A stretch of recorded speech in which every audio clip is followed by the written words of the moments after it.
90% of investors are sleeping on this asset class. Make sure to give Elsa a follow. You're about to hear insights directly from those actively operating and acquiring assisted living facilities.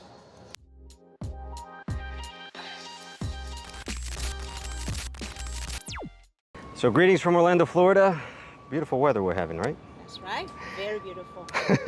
Elsa joins us from Northern California, from Silicon Valley. We're here at a conference, at a multifamily real estate conference. Right, yeah. But we're gonna talk today, and I wanted to ask you these questions because we're going through something similar now. You recently closed an assisted living facility in Fresno, California, Central California, using an SBA loan. Correct. I want to hear all about it. The process, exactly. Sounds like you went through some things difficult, Yeah, or it wasn't as bad as, so thank you. It was my first SBA loan. Okay. And I've heard from different sources it's difficult, it takes a long time. We went with SBA because it funds both business and real estate. Right. So that's why we went with that option. The rate is definitely not low, so normally it's prime plus 2%. Prime plus 2. Prime plus 2. Fit what term? It amortized over the 25 years. 25. But it's adjustable rate because of prime, right? So every quarter, whenever prime is adjusted, then the rate will be. So at least it's quarterly versus like SOFR, which is actually monthly. Correct. Yes. So I think it'll be quarterly adjust, and we lock it in. We just closed this last month, so I don't even know, 9.5, 9.25, or something like that. Okay. 29.5, 9.25, 25-year amortization. Yep, and then they'll readjust that at the next rate adjustment, prime rate adjustment. Every prime rate, every quarter. It took me, from start to finish, it took me about 3 months or so. Okay. Maybe less than 3 months. And because, anytime you deal with the government, there's a lot of paperwork, right? So the lender kind of prepped me in advance for what to come, and that really cut down on on the time. So one of the things that that they prepped me was the sponsor, whoever signed on the loan, needs to have season fund in our bank account of 10% of what we are of the purchase price. Okay, so 10%, the entire down payment, or just 10%? The 10, for me it was 10%. So okay. I don't know, and we have to put a 20% down.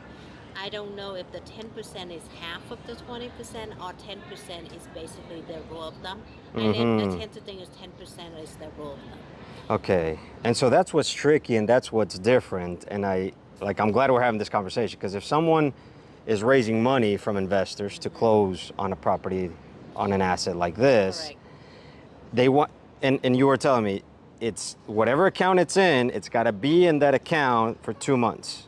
So yes, so before we close, let's say we close in November. So November 1st we close.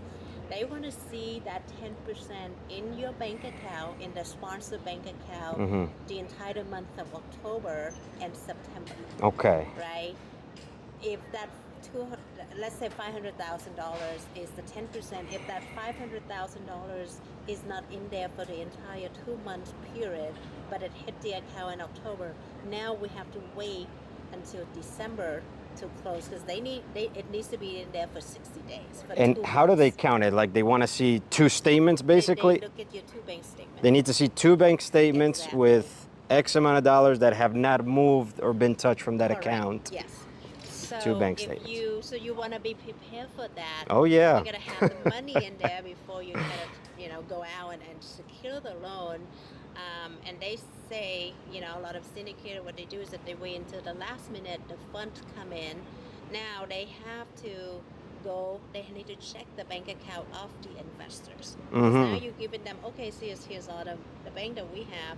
So they go, okay, so where all this fund come from? Where and you did tell them it come from the investors. Now they got to go to the investors, and they ask the investor for 2 months bank statement. You're kidding. Exactly. So now it's just going to cost them a lot of issue because now you have to go to every single investors who funded the deal, prove to them that they have this season fund in the bank for 2 months. Right. And I think that's what caused the delay in a lot of closing when it comes to SBA loan. Mm-hmm. And so you want to be prepared for that. Really well, and prepare your investors because that's not. I mean, it's an extra hassle for them, right? It's an extra hassle for them. And what if the money, I mean, you could tell them it's a gift, this and that. So they kind of guide you, but it still costs delay for the closing. Correct. If you're not kind of prepared for this in advance. And also, another mistake that I made was when we sent our closing fund to SBA, I didn't realize. I'm like, okay, now I proved to you that I have 2 months. Here they are. Fund in my bank. Uh-huh. And when I close, I actually funded from the syndicated bank account because I created an LLC. I put the Of course. and they go, oh wait, no, you cannot do this. I need to see 500,000 come from your bank from account. the bank account. And then the rest you can use this one. So you had to wire back the money, and so I left it in escrow, a good thing. So then I had to wire the fund from my personal bank account to escrow, and okay, escrow returned me the money. So it's just tedious thing. It's small, those but details. it's very annoying, right? And then what they do is that they also make so 500 from you, and then here you have your syndicated bank account, the LLC that you created. You have to create a gift note, like a promissory note or something between these two, saying that this entity, gifting 500,000, the remaining $500,000 that you did raise from okay. So they want to make sure that so basically with SBA, even though they allow you to do syndication, but they want to make sure that the guarantor, the sponsor, is the one that's responsible for that down payment, and they're responsible for everything. Oh, interesting. So you raise money as you would for a normal, like what we do in our multifamily acquisitions. A normal 506B, a 506C, that's fine. Yeah. That works. But the funds from investors, they need to look as if they came from you directly, from the guarantor in the eyes of the SBA. You're guaranteeing that entire dollar amount. Yep, 100%. Personally. SBA loan is full recourse. Full recourse. So everything is on the sponsor. Even to the investors' dollars, because technically they're yours. They don't even recognize the entity that do the syndication, right? So we have. Don't recognize it. So we created an entity to purchase the assets. Correct. Right? So that entity is the one that kind of responsible for everything, and the sponsor is the one that is a manager for that. So in the eyes of the SBA, the syndication, whatever that you do right here, is non-existent to them. They don't care. Interesting. They only care about the person who guaranteed the loan, the sponsor. The one they're going to come after in case. Okay. And that's a big responsibility as a sponsor, because everything is on you. Everything is on you personally. Personally to guarantee. You have to personally guarantee it. And now you come to the fact that what is the typical term length of an SBA? So 25 years fully amortized. Okay. And then the rate is normally just market the prime. Right, but the term of the loan, like does it balloon or is it also 25 years? Amortized over 25 years. Okay, and does it have any prepayment penalties or? They have different options. So, the one that we picked was the 3 years prepay. So is it like a step down, or after 3 years you can? Okay. After 3 years, I can exit the loan without having to pay a penalty. No problem. Got it. Because so now, as hopefully rates continue to drop, right? So. Another 25 basis points this week. I think they just announced that. Yes. So we're locked in for the 3 months.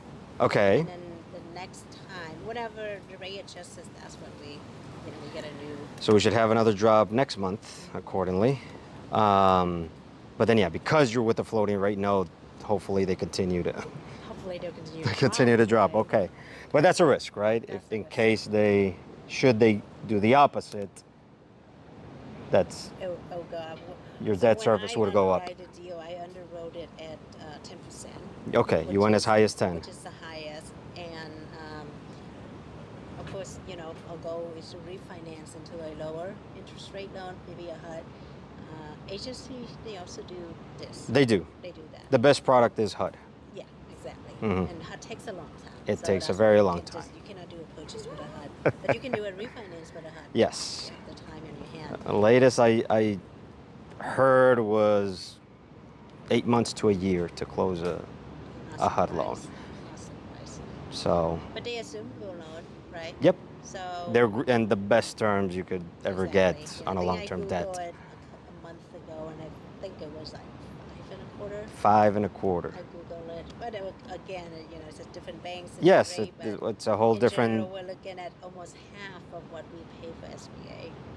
It's a whole different loan product. Yeah. Okay, so tell us about the asset. What this one? This is a 44-bed memory care facility. Oh, it's memory care. Memory care. All memory care. All memory care. And that's why we Okay. like it. The owner who sold us this property, known as someone super good-hearted, compassionate woman in that area who just takes on about anybody, Uh huh. even if they paid her $2,000 a month. Or if they didn't. So that means, memory care in general, you should be able to charge 6,000-7,000 easily. Right. In California, it should be a little bit more. So, it's the same as multifamily. We like value add stuff, and I do see the opportunity for us to increase the rent because she has a lot of people that just pay super low. Mm-hmm. I saw 2,500. I saw 3,000. All over the place. All over the place. That's similar to the asset we acquired in Pompano. Our first ALF, yeah. Yeah, and I also see people who pay 7,000 a month. So I know That is a it's huge. a huge gap. So I'm like, okay, and then it's 70% occupancy. Okay. So we definitely have rooms to add more people. That was going to be my to next increase question. the rent. Okay. Right. So and it's basically it's a great asset. It's an older property, but she kept up with the renovation. So we get new flooring. We get half of the roof was new. We need to replace the other half. In general, there's this minimal capex that we have to do. We do have positive cash flow from day one, Mm-hmm. so I don't have to worry about putting in my own money to make it. So even with the relatively high interest debt, Yep. you have investors you have to Yeah. give a return to, all that taken into account, you still have your positive cash flow day one. We're positive cash flow As from day is. one, as is. So which is kind of nice. Yeah, at 70% occupancy, So anything that we can do on top of 70%, there's it's just cherry on top for the investors. plenty of spread to go. Those are the good deals. Exactly, Those are. right. Yeah, and our goal, of course, is to increase the values. Mhm. The cash flow is great, but if we can, if we can increase the revenue, let's say by $1 million. Yeah, because if you think about it, 44. I mean, do you know your average bed? You know what they're paying right now, out of the 44. 5,100. 5,100 average. Yeah, let's say you stabilize all of that out at 7,000 ballpark. That's a huge monthly Yeah, increase. we should be able to bring the revenue from 2 meals to 3 meals a year. Spectacular. Yeah, and the overhead remains relatively the same because that's the thing with assisted living. Once you have a certain, especially like after 40 beds and up, Yep. it's about the same amount of employees, caregivers. Yeah, I'm not going to change in the number of staffing Mm-hmm. because whether I bring in 30% more people, the staff's the same, right? We have like 22 people right now. 22. 22 Okay. caregivers. 2022. I think we let a few go. So salary is the biggest hit for us when it comes to operation. Oh yeah. So now food costs going to go up, right? Some of those expensive will go up, but Who's your food supplier? U.S. food. U.S. Food. We use Gordon. They give us great Oh, is that right? deal. Yeah, they're nationwide too, so we Oh, could talk Gordon, about this yeah. later. Gordon Definitely, Foods. so I can use that for the other facility. But Yeah, I mean, so our goal is to increase the revenue and operating expenses to stay relatively the same, just a little bit more. Correct. But I think that's gonna really put us in a great position in a few years from now. To reposition the asset and refinance and. Just get better pay resident in there. Mm-hmm. Yeah, not just take anybody. And so that's, well, with HUD, though, you can get to, they won't give you cash proceeds out of the, this as well. Right. So, but you'll be able to cash out. I should be able to cash out, and the way that I structure the loan is that we have. So I set up the LLC to buy the property, Okay. and I set up the LLC to syndicate the deal. So the LLC, the syndicated deal, loan money to the LLC that purchased the property. There you go. So HUD will pay all the loans, right? So they pay the. You structured it as debt. Exactly. And I was, well, you got ahead of me. You've been advised very well if you learned this. Yeah, so that's why I'm like, okay, so as long as they take care of, and we're not going to get any money out of it, but at least the investor will be paid out, and the first mortgage, the SBA loan will be paid And out. but because you structured it this way, you structured it as that. Exactly. So, yeah. very good. Yeah, I thought through it, and it was just a bit of a pain point to set up all this LLC, and the lender's like, why are you doing this? Because SBA, a lot of buyers, they're just, a one-person buyer. They go, they set up an LLC, they buy us all the money in there. I set up 4 LLC. I know, right? So they go, why are you doing this? You're like, there's a long-term play here. Like that. There's a long-term reason play. for the madness. Exactly, right? So I'm like, yeah, that's the reason why I'm doing all of this. But they work with me.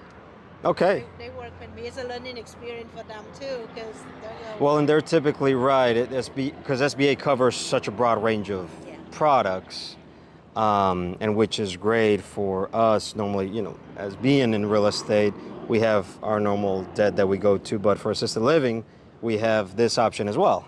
Exactly. So, which is why I really wanted to have this conversation with you, because we're buying a couple more assets, and that's exactly what we're doing right now. Debating what type of debt we should use for this. One other thing that I learned about SBA through this process was that when I first started out, I thought they were all the same. So if I get turned out by one SBA lender, I'm not going to be able to go to a second one. Turned out I was wrong, because I did get turned out by the first SBA lender. And good thing that I had a guy in the back of my pocket, and they go, I can do this. I'm like, you sure? Because that's an SBA guy. We go, we're not do the same day. So some SBA lender, they loan you based on projection. Okay. Right. So he go, this is what you show me. This we definitely can give you a loan for this. The first guy that I went to, which is a well-known lender in the SBA state, Loan Opus, Life Home. Okay. And they turned it down because they load based on historical data. So they don't really have a strong financials. But they turned me down for a really stupid reason. They turned it down because the seller file tax on fiscal year. That means you go from October 1st to September 30th. Okay. And it's you file a tax return in October. Right, so they don't go by calendar year, which is January to December. You can do October 1st to September 30th. Right. So her 2020 tax return doesn't get filed until October 2024. As we most do, So as she's most not of us late. do. Yeah. Yeah, she's Yeah. not late. Just keep extending. Yeah. Exactly. She wasn't even an extension because she's supposed to file in October. Okay. Not in January, right?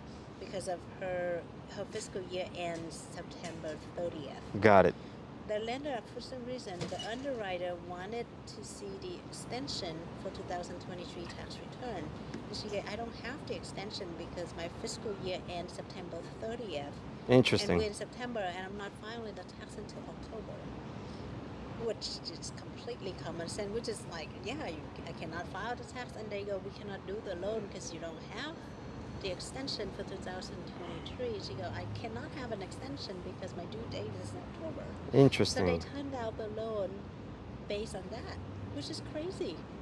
Just And for that reason, okay. yeah, it was not a reason at all. Maybe they just didn't want to do the loan, but I wasted 2 months on that. Right. Oh, And 2 whole months. SBA lender was actually, I went with that one because they were able to give me a little bit of a discount. They was gonna give me 50 basis point discount. Okay, so your rate would have Prime been plus 1.5 instead of ah. prime plus 2. So I went with that guy, but they couldn't make it work. They couldn't make it So, work. I thought I was gonna give up, and then this lender said, "No, I can do it." And they you just- thought like SBA, well, that was I thought it was all the same. right, Maybe right. they But SBA already told me no, and he's like, no, no, we're exactly right. So we worked with another financial institution, and they got it done super easy. It was yeah, because the bit I understand about it, it is the loan still comes from whatever bank or financial institution Yeah. may be. It's their funds. They're just backed by SBA. correct. Yeah, So, but thus they can play they can place or somehow and have their everyone stricter right. They're gonna have their own underwriting. criteria. Yeah. So, So yeah, so we get it done. It was not easy, and it was interesting. You know, like when you fill out the SBA application, mm-hmm. a little bit different than you fill the application with the other type of loan. So the other type of loan, you put your name, your information, all the properties that you own. Right. You Just send them your one- REO, one- your exactly, yeah, PFS. just one big application. SBA, they require each of those for every property I have. So I have about 10 different properties, 10 different LLC. I have Okay. to fill out an application for every property. One more time. One more time. So, I fill out a mass application for me. Uh-huh. After that, I list all the 10 properties that I have. Then now multifamily assets or other type exactly. of, So now I have to fill out an application for every asset that I have. as if they were applying for the loan, or I don't follow. They not as applying because You're the I'm guarantor, the right. guarantor, but for every asset that I have, I need to fill out another application for that asset, and need to detailing what it is, how much, what is the mortgage, the rent income. So it's just Oh, it ended up- wow. there's a trail of paperwork that I have to do. A lot. A lot. Yeah. So what if you don't own, right, yeah, if you don't have anything, then yeah. Easier, but- once you have something, and then what if you had a lot? and that's why Garrison said it was a full-time job because of that. Got it. It was just Which a- Garrison, shout out to him, your business partner, great guy, friend of mine, known him for a few years. So that's another thing is tedious. I'm like, everything is already on the master Well, yeah, and application. imagine you had, I mean, you talk about 10, what if you had 100, 200? Exactly. You gotta fill out one for every single asset that you have.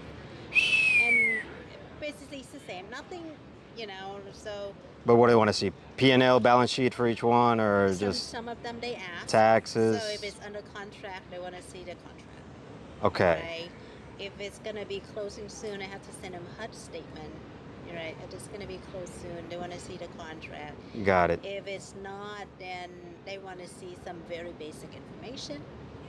Some of them I did have to send them leases for them to review. They did see that. they did ask for leases.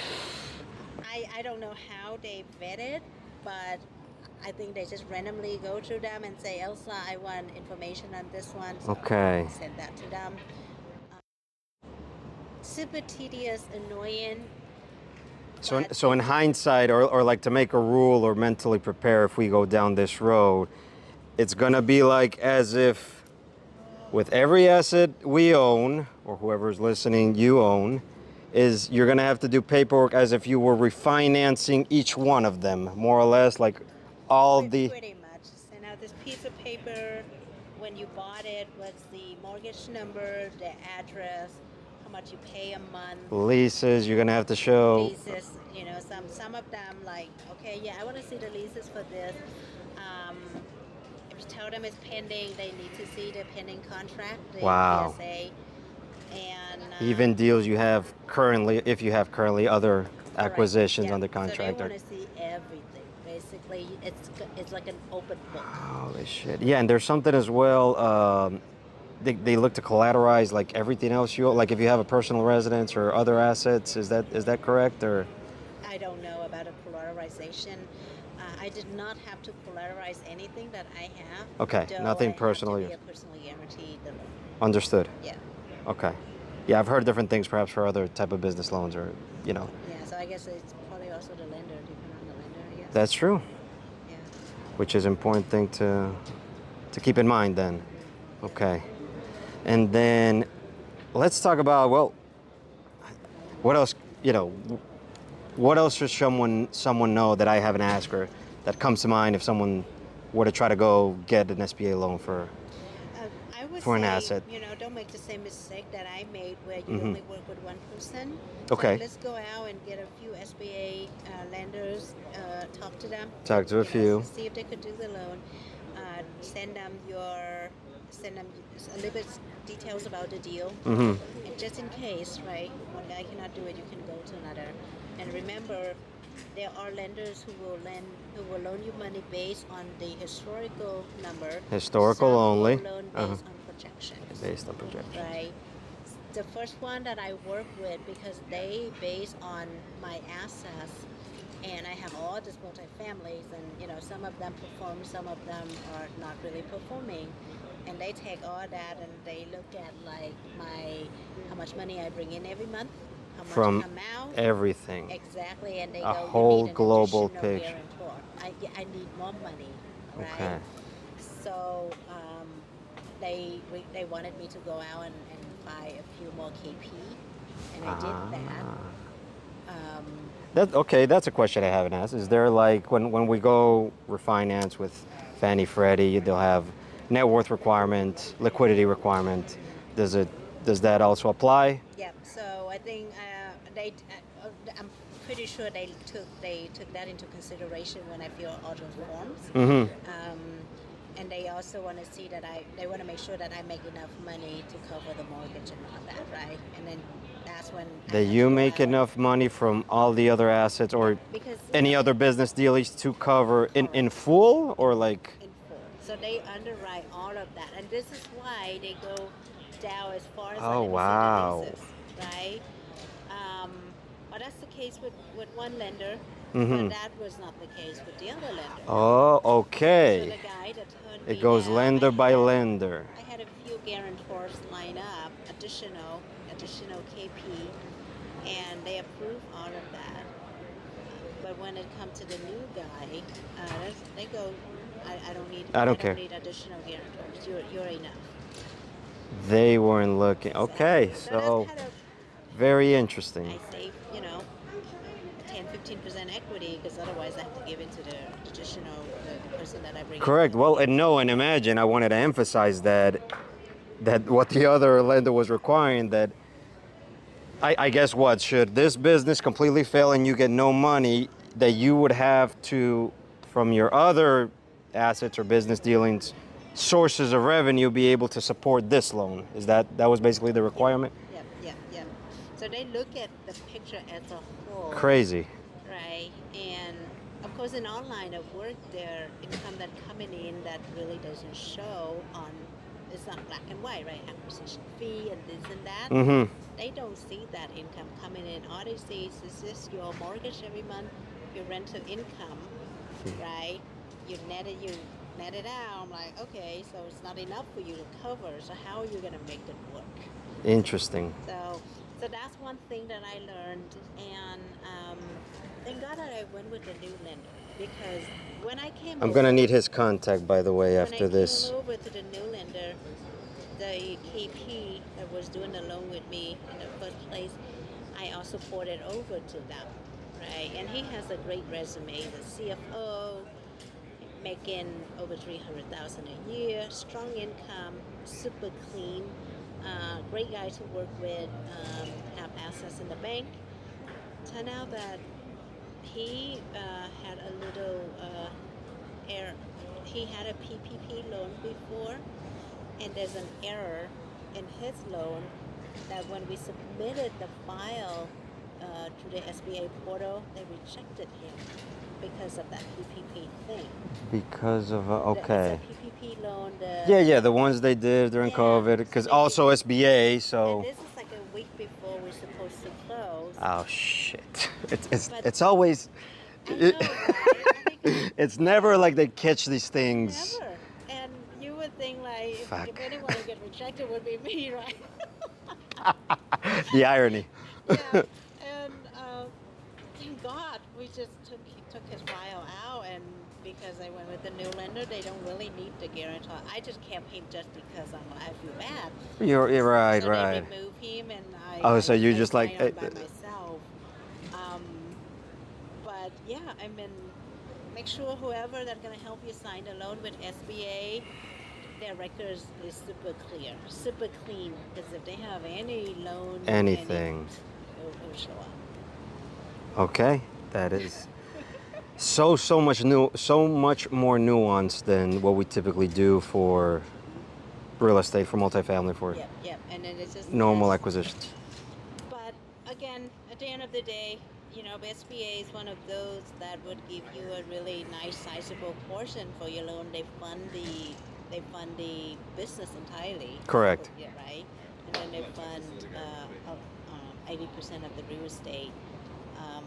So I mean, I would go with them again if I have to in the future. Not the best rate, but just the But- ease of knowing that, hey, you know what? Because you go to agency, or I think local bank would do it too, but Mhm. their underwriting criteria are super strict. They're a pain. It's We not did easy. one. It's Painful, right? yeah. It was It's not easy. It's not easy, and they don't fund.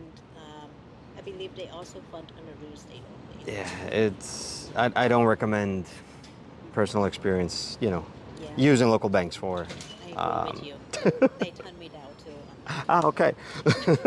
They didn't turn us down, but they've just been a pain to work with. So it's been painful to do the local banks. Whereas SBA is more lenient. You just Gotta okay. work with the right guy. Well, and then furthermore, for per your business strategy, which is similar to ours, you're going to take a distressed asset, stabilize it, increase the value.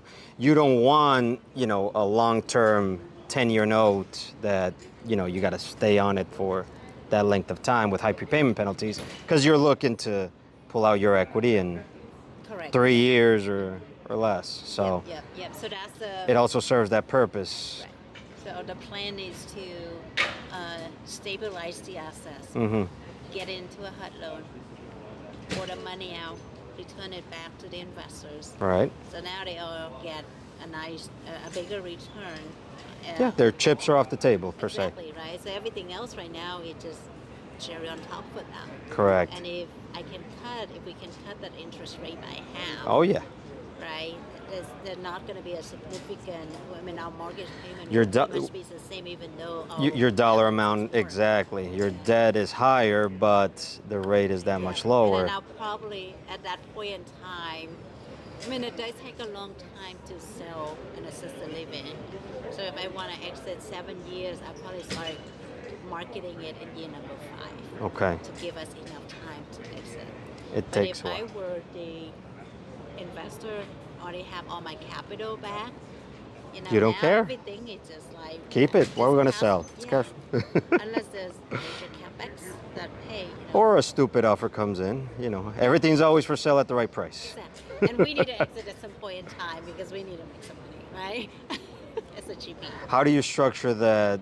These in particular. Have you done them much differently than your multifamily, or how did you structure No, not this much offering? different. Okay. It's the same. So we have investor relation team that I give them 30% equity. Okay. GP equity. And then we have assets management. I mean, I'm doing assets management team too. So the way that I structure the GP split is pretty much the same as what I do with multifamily. Okay. A 70-30 there's no split, difference there. 80-20, or Oh, with the LP? yeah. No, the With LP, the investors. I give them 8% on this one. You're doing an A pref. I give them an A pref and I give them 50% equity. 50. Okay, 50-50. Very good. Yeah, not 70-80, No. not 70-30. Yeah. There's But multiple ways you can do it. There's even anyway. with 50%, I mean, because the cash flow is strong, right? Correct. Everyone happy with 8%. And now on top top of that, you also get 50% equity. Mm-hmm. Their return come out to be close to 30%. Their ROI is like, if I can exit this thing. Got it. Hi, sorry to interrupt. We just want We just to want meet to you and meet you. like to talk to you later. Well, you can be on camera if you want to. Oh, We'll be. I'm being interviewed. Okay, so in a bit later. Okay, thank you. We'll leave that in there. Man. You're famous here. What were we talking about? Exit strategy. Yeah, so Right. we structure the syndication as a pref, and then we do 50% equity to the investors. To the so investors. 50-50. That's awesome. Yeah, and then they'll still get close to 30% return at exit. Is that what you're looking for, the 30 IRR or? I think investor, if they get over 15% IRR, they're Nowadays, happy. yeah. Yeah. And Yeah. this one, if the numbers really pan out the way that I projected, they'll get about 25%. You're the one to do the main underwriting in the team? I have me, and then I have so the management, the operator was kind of the one who put together the budget for us. Okay. And I use that as the base for my underwriting because it's a bit different than multifamily. It's very different. Because they're You know your expense ratios, the difference. exactly. So I need to look at the food costs. I need to break that down. How much it costs per resident for food. Correct. Supplies, staffing. I really have to go into the number. I look at how much they can pay right now, right? And if I were to add 2 or 3 more people to my payroll, this is what the number going to look like. I know how much I'm going to be paying now. And then we take into consideration workers' comp costs, right? Because we got to pay workers' comp. Mm-hmm. So my numbers very different. The way I underwrite it is different than multifamily because of the operation. Yep, expenses. you have much So I higher- really have to go into details of those numbers. There's much more overhead. You have much more, well, yeah, your margins in terms of what your total margin of profit is. It's a different ratio than multifamily. So Yep. it's to be taken into account. 100%. Right? Payroll, insurance. There's three type of insurance, right? We got the business, we got a property, Mm-hmm. and we have workers' comp. Workers' comp, GL, We have three types of insurance. and depends where you're located. Like we got to have flood at ours as well because we're in a flood zone. So we That have. built into your property, right? What's that? That's built into the property insurance. Well, you know, flood is always separate. It's like flood, its own thing. I don't know if you. Oh, that's true. Yeah. We do have a different insurance for the flood. Yes, it's always like FEMA something, you know. Yeah. So, yeah, we have like 6 different, I think 5 or 6 different insurance policies at the So- assisted living. Yeah, I mean, so hopefully if everything pan out the way that we plan it, it's a lot of work though. You know, I mean, what I learned is, and that once we close, we get over one hurdle. Mhm. Now the next step is There's just another to one. stabilize it, right? And some of the lesson I've learned from multifamily is self-managed is always better than having a company come and do it. We do have an operator, we do have a management company, Mhm. but we're super staying on top of them. And Got it. ourselves go out and, do marketing. Run Facebook ads, we run Google ads. You're doing that yourself. That's going to be like That's you guys, the team. yeah, that's the owner group doing. Not that I don't trust them, but I tell them we'll help you. That's the blood of the business. If there's no It is. paying customers, Yeah, because I know residents management they're good, but they come in with the system in place, okay? To They just- operate. To operate. Right. But they're not really salespeople, or they don't even have the bandwidth to go out and. it's and a, sell. it's a different skill set. We have to do it. So, and that's one of the reasons why I choose to operate in my backyard instead of. How far are you from Fresno? 2.5 hours. Oh, not yeah, it's not. And he lives there. And Lives there. that's right. So No longer in the RV. now we're joining local meetup groups, local owners groups, and just really putting ourselves out there for the market to know that hey, we have homes, we have rooms, we have beds. Is there a big, or I don't know, I haven't been to Fresno, don't know how big of the city is, but is there a big like ALF? Community. That Right. Not as big as in down south or up north, Mm-hmm.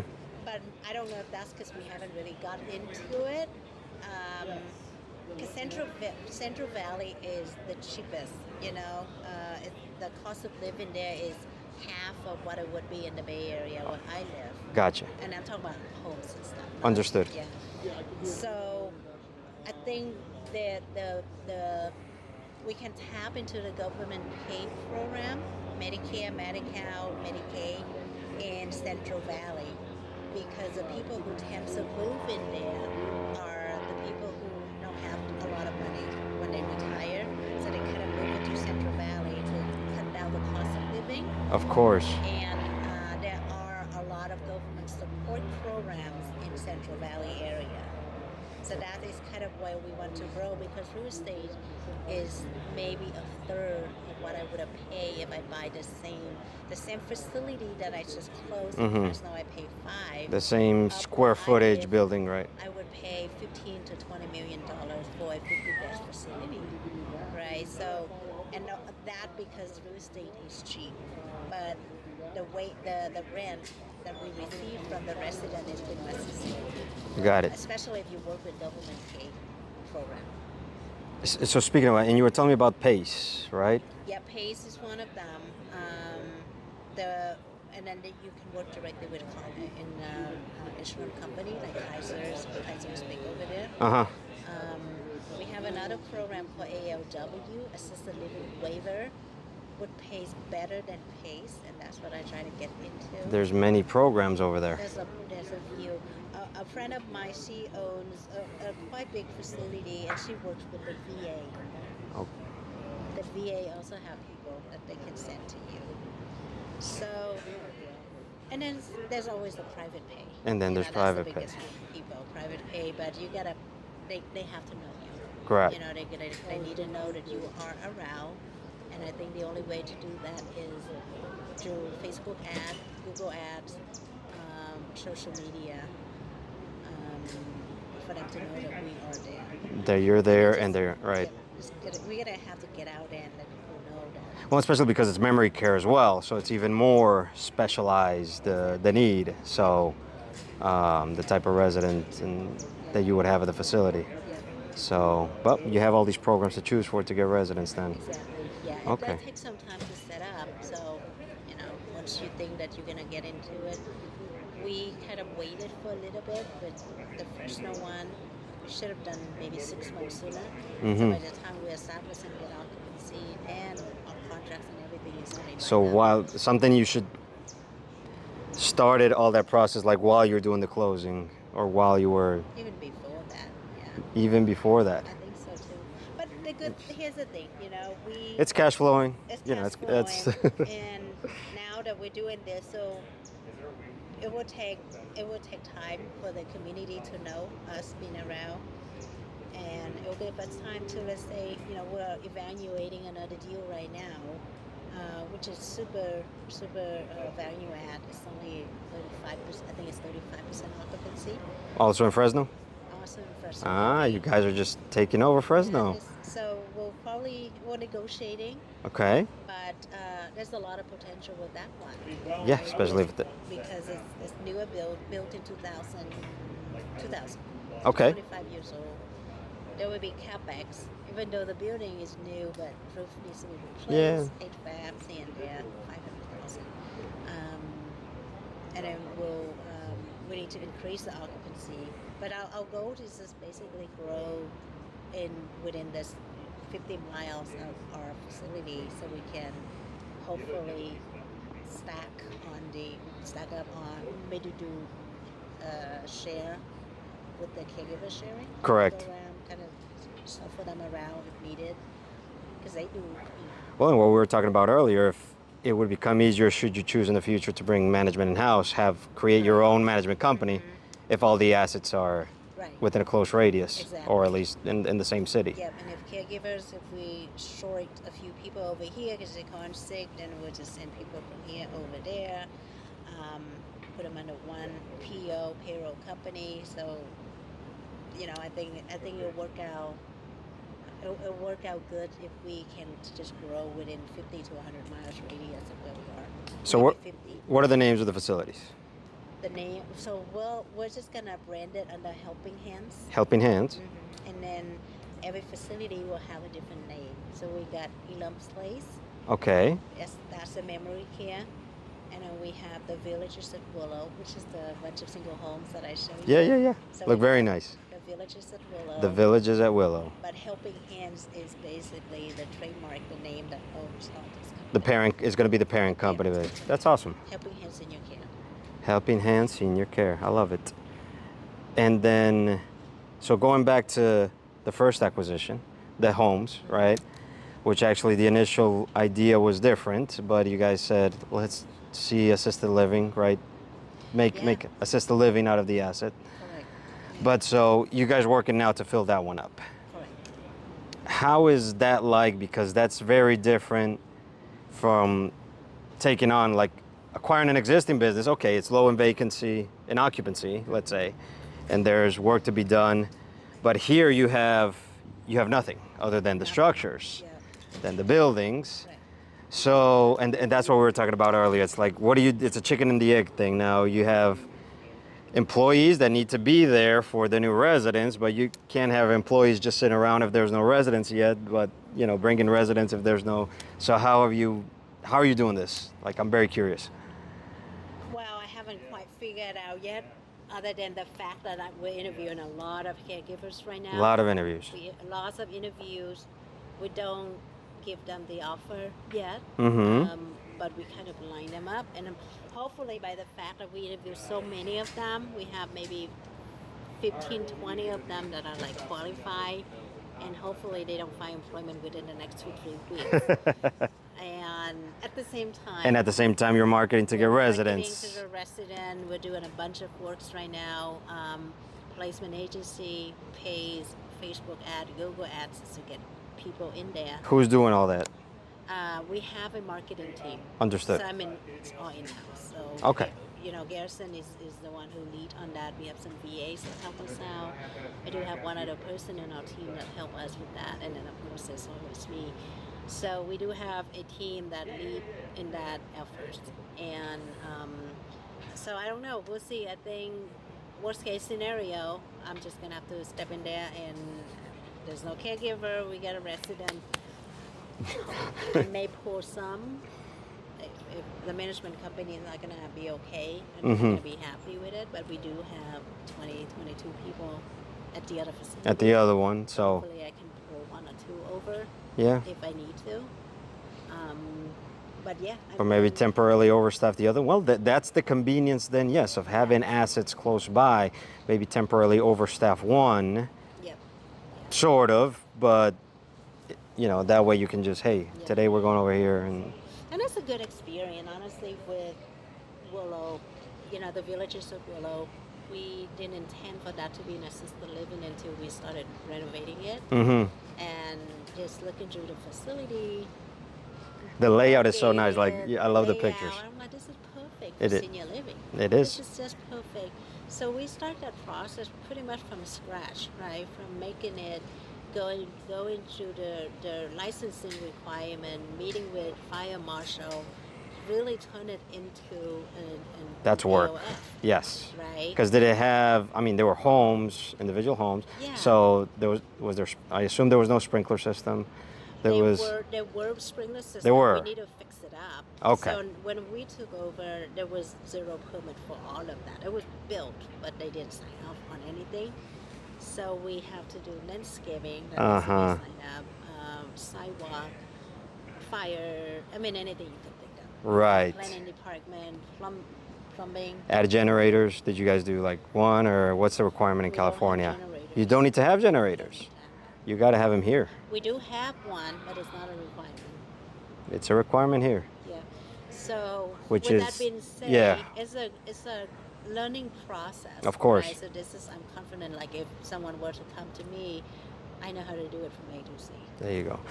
So which is a point that, I wanted to make. It's like this is a more heavily regulated industry with different rules state by state. Exactly, yeah. And so, like, And I jumped in and I took the licensing class right away. So I knew, okay, if we were to do this, I need to know what the hell I'm doing. Excuse my language. So I went ahead and I signed up hard to get the license, the administrator license. Right.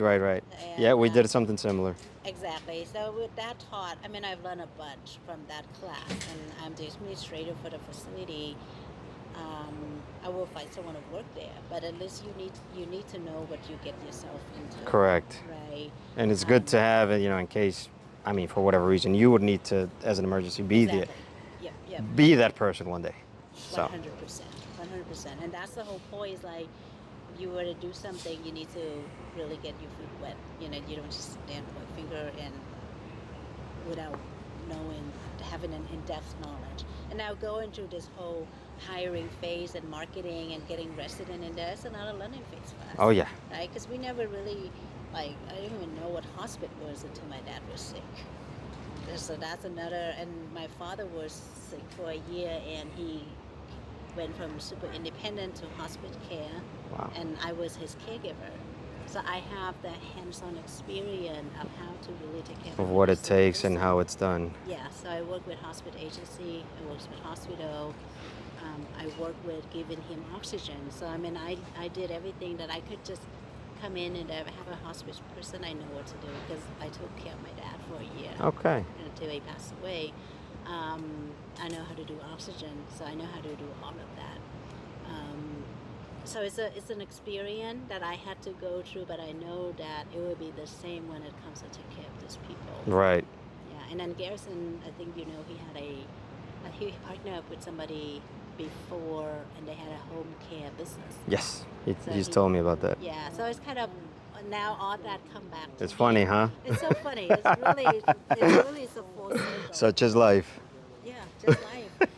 So I'm like, okay, now you put all of that to use. This now we need to go out and really hire people, get residents in there. So what are your thoughts as we both started a multifamily? Well, you were an agent as well at first, but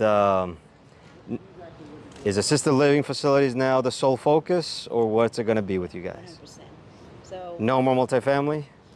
well, we still have multifamily, and we're keeping the one that cash flowing. We consolidate the rest of them. Mm-hmm. Because you can only do so much, So I think we either focus on one or the other. That's me, because we're a very small company, So I don't have different department where one can do multifamily, one can do assisted living. Right. So for the time being, we'll focus on growing our assisted living facilities, and multifamily we'll probably just put in a back pocket. All new acquisitions moving forward are going to be assisted living then. That's okay. That's awesome.